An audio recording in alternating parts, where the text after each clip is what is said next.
Concepts, Rogue Warrior Training Compound here in Schaumburg, fucking Illinois. Here we go, guys. This is gonna be a good video for you guys today.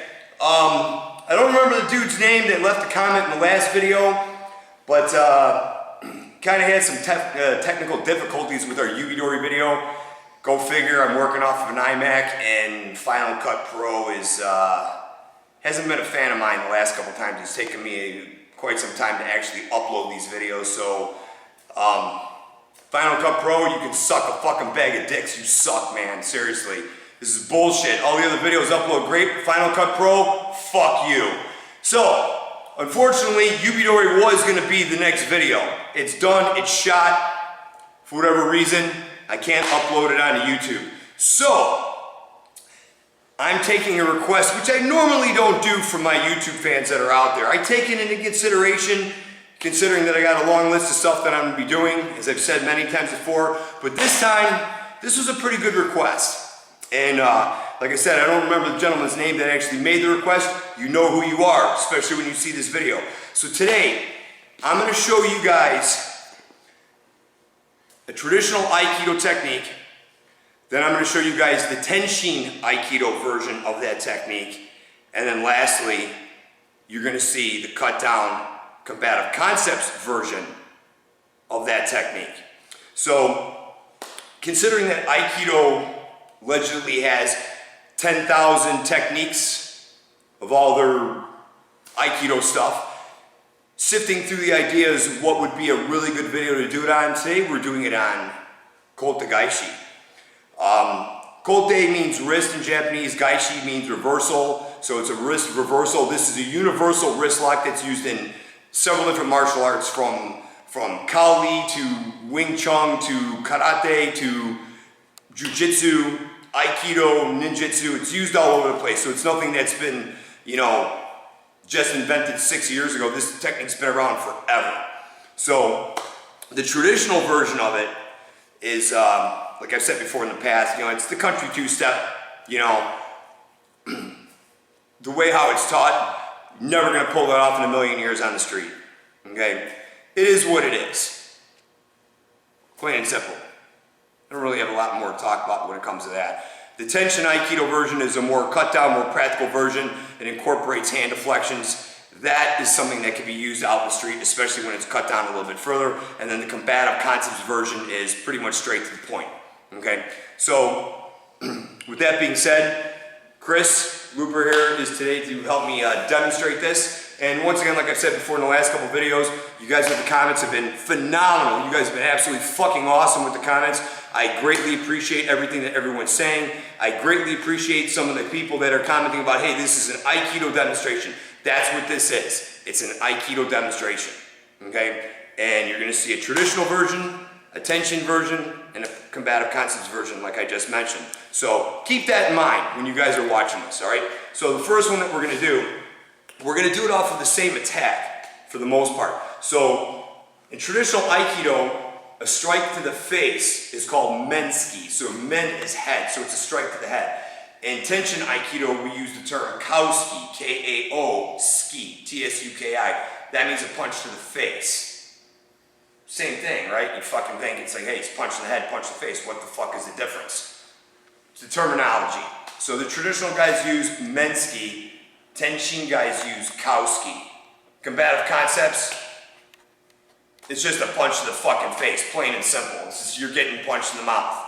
You know, bottom line, that's what it is. So with menski, which I kind of have problems with some of this stuff because the punch, when it comes off to the face, there's no hand deflection. There's nothing that's going to deflect this from a traditional standpoint. So basically, you're just moving and catching this out of the air to apply this technique. Okay? So when you think about it, if you get some lightning fast guy that throws punches, now granted, like I said, this is traditional, so traditional Aikido people are really going to have that intent to punch you in the face. So naturally, you're just going to move out of the way, you're going to capture this, and then you're going to apply Kote Gaishi. Okay? Now, just so you can see this real quick, Kote Gaishi, as you apply this, in traditional Aikido, okay, the way how it's done is it covers the hand. So as you're applying this, You're grabbing the fatty part of the hand, basically your thumb, with your 4 fingers, and then you're taking your thumb and you're putting it behind the ring finger or pinky finger. I usually have it in the ring finger or right between those 2 bones right there, and I apply this. The secondary hand that actually is the throwing hand, the power hand, covers the fingers and bends the hand over to where you could actually apply the wrist lock. So when you see this in traditional Aikido, they apply this and they project away. Okay? I also have an issue with that. Projecting people out, the whole non-confrontational, love, peace, and harmony, all that stuff, I get it. When you're projecting somebody away, all you're doing is you're allowing that person to escape. You can escape from that technique when it's projected away. Okay? You're basically avoiding confrontation. I get it. Guys, you know, a bunch of grass-eating tree huggers, you know, you guys don't want violence, but you know what? I hate to tell you, you need to incorporate some violence within your martial arts training because that's what this stuff does. It creates violence, especially when you're being attacked. You have to violently stop the attacker from hurting you, right? Now, with that being said, projecting away is allowing the person to get back up and attack you again. The Tenshin application of this, Kotogaishi, we drive it straight down to the ground every time. We don't project out, we don't cover the hand. We grab the hand, the secondary hand, the power hand, just like pulling the trigger on the shotgun. So when this hand comes up, you're applying this and you're not projecting out, you're projecting straight down. And if you look at his arm, the way how his arm is bent, you want that in that configuration as you're applying this. As you're crushing that wrist and you're dropping him down, you want that. That is what's going to help him to flip over or get him to flip over. Plus, a very good possibility you're going to break the wrist that way, especially if somebody's being non-compliant, which most people are not compliant on the street. But if you want this to be effective and powerful, this is where you want to be. So then when you apply this, this goes straight down to the ground. Boom. There's no escaping that. If you project out, you're going to find yourself in a position where you're going to have to defend yourself again. If you project straight down, it's either they stop the fall with their head, or you do it hard enough to where they actually have to break fall and save their wrist from being broken. Okay, so one more time for the static position of this. Kotogaishi, projecting out, traditional application. It's hard to actually do this the wrong way when you do it this way all the time. This creates an annoying pain across the top of the hand as you apply this. So projecting out versus projecting down. You can see the more powerful application of it, and it's straight down to the ground. You want them falling at your feet, plain and simple. Why throw them away from you? Throw them straight down to the ground and bury them. Just bury them right into the ground, plain and simple. So, again, from the traditional aspect of this, from the punch to the face, you're just going to catch this out of midair. Traditional Aikido. Then from there, here comes the hand. It's going to cover over the top, and you're going to project away. Okay? One more time. So Tenkan, project away. Okay? The Tenshin application of this from Akowski, okay? You can do this from different hand deflections. Mainly the two that we use is uka nagashi or suriage. So from the suriage aspect of this, you're getting this hand deflection from here. Actually, let's turn this way so you can see this. So right from here, this hand captures. Okay, so as it happens, slow motion. As that happens, this hand now captures. This is where this becomes a lot more realistic because in a traditional aspect of this, there is none of that. You have to get out of the way.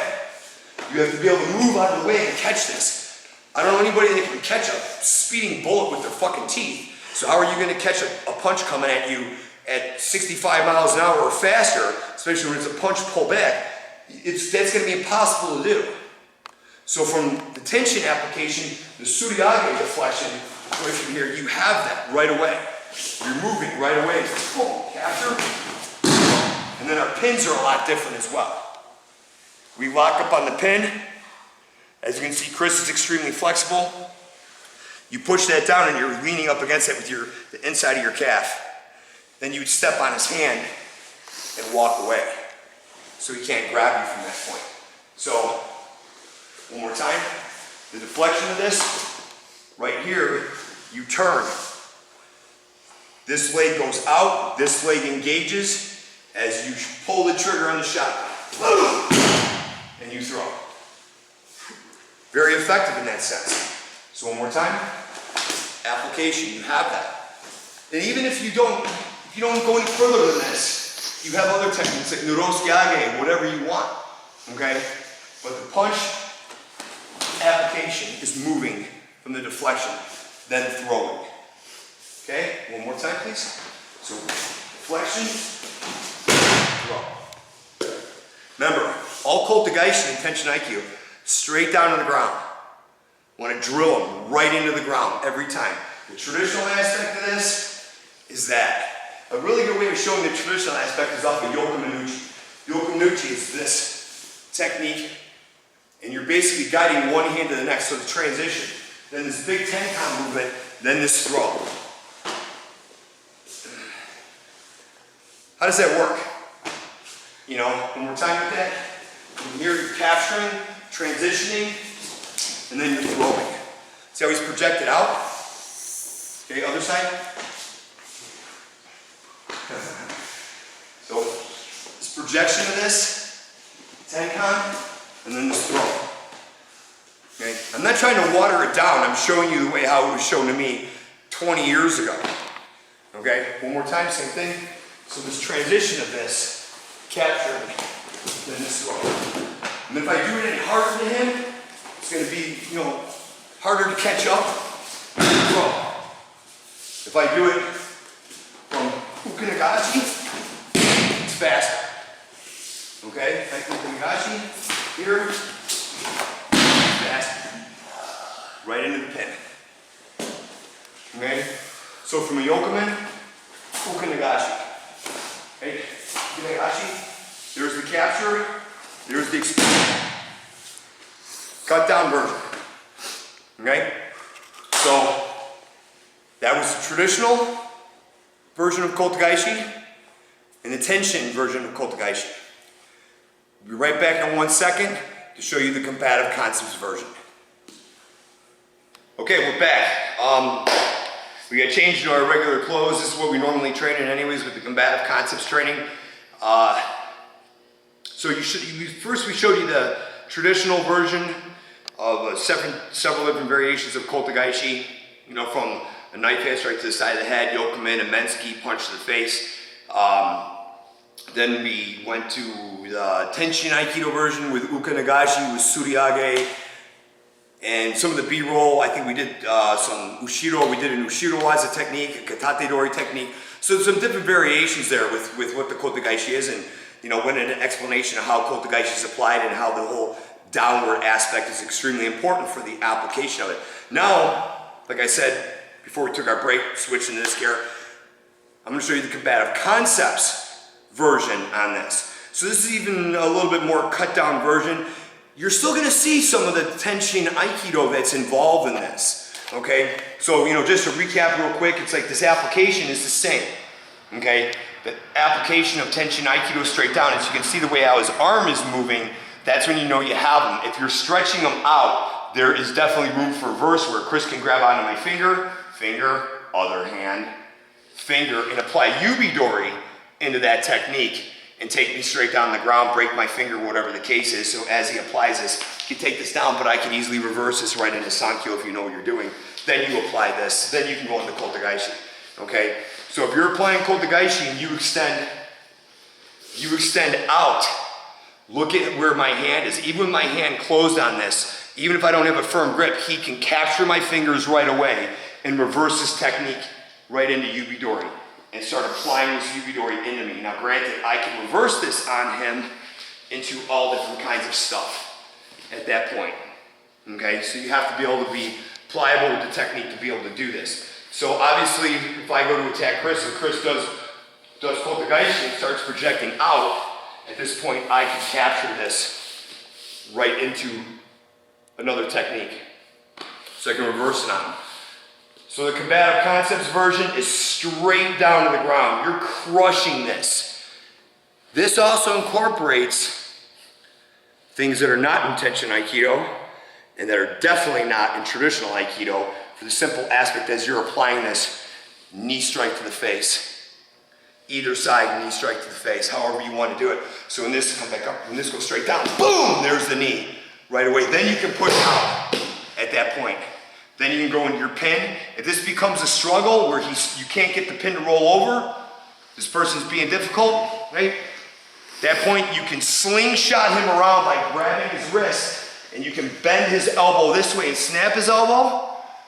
That's one version, or you can move this way and slingshot him over your shin and basically get him in that point to where you can lock him up and pin nice and hard at that point. And then for good measure, so if he does decide to get back up, stomp on his hand so he can't make a fist and try to hit you. Okay?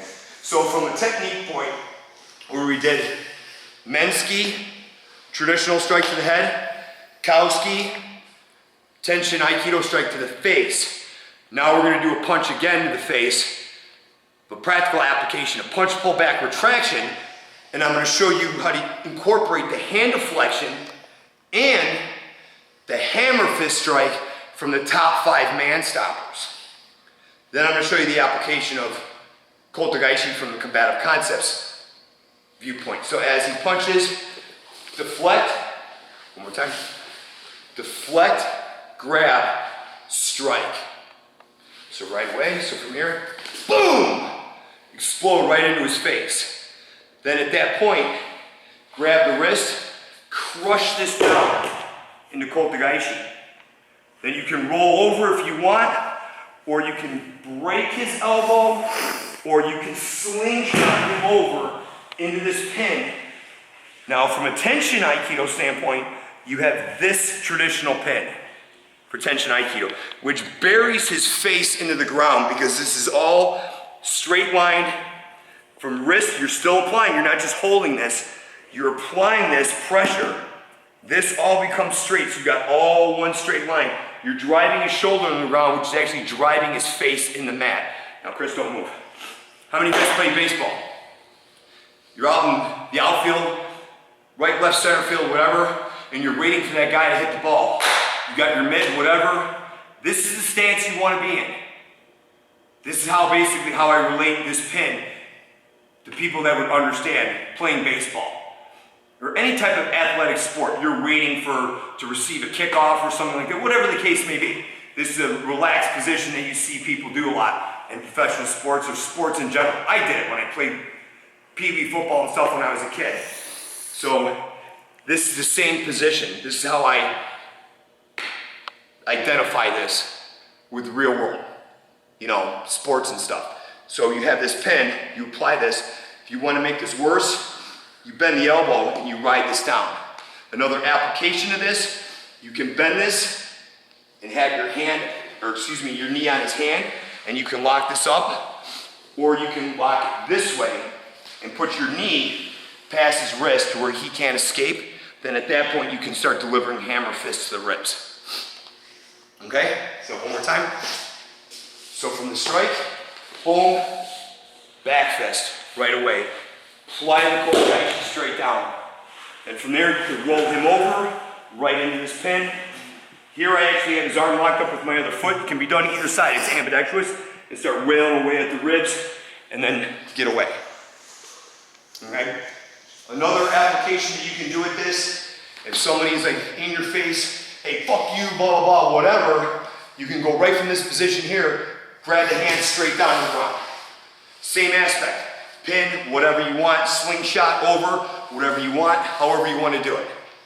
Any of those techniques will work. From a shoving aspect, you can grab onto the wrist. Even from a Sudiage, you can grab on the wrist to where you get into a technique that we call Hijijime, which is almost similar to a Nikyo lock. Hijijime, into a Yugidori, into a straight down Kotegaishi. From there, you can pin him out this way, step across his body, break his elbow, hammer fist to the temple, and you can walk off. List goes on and on and on and on and on and on and on. okay? There's a lot of things you can do from that. You know, from the shoving aspect again, capturing to where you have that locked up. And even if you mess up on that, he pulls back from there, you still have the Nikyo lock into the Yubidori, into the Sankyo, Shionage variation, choke if you wanted, come back into this, however you want to be able to do this. From here, dangerous, but you can actually move into this and apply the Kotegaeshi that way and still have this pin. You okay, bro? Hey. And still have that. So, hopefully, this answers the request of the YouTube fan out there that asked to see this. I don't think I'll be doing too many more videos like this. This is kind of like a one and done type of thing. Too much explanation, too much time. But I said, hey, what the fuck? This is a good idea. Let's do it. Good video, man. Check it out. Like, subscribe, share it. Definitely share this. You know, I like the comments. You know, you guys have been great. Really have been. It is what it is. This is what we do. You're either gonna love me or you're gonna fucking hate me. But eventually, you're gonna love the fucking hate me because I bring the shit, man. I really do. Look at the other videos. This is no joke. It's gonna keep going. The videos are gonna keep going. I'm gonna be touching base on stuff that has nothing to do with Aikido. Okay, we got a stick video that we're gonna be doing pretty soon. That's gonna be entertaining for you guys. It's also gonna be educational as well because I got some pretty cool stuff that I wanna show with that. I'm also gonna show some deflections from kicks. Have you guys see a demonstration on deflections against being grabbed. You know, there's so much stuff in the making, there's just so much stuff, and I don't have enough time in a week to film all this stuff. So eventually one day I'm gonna get to that point where I can just do 10 videos a week, and that'd be great. I'd love to be able to share this knowledge with every single one of you as much as I can. So that's it for us for this video. Traditional, Tenshin, combative concepts, Kotegaeshi.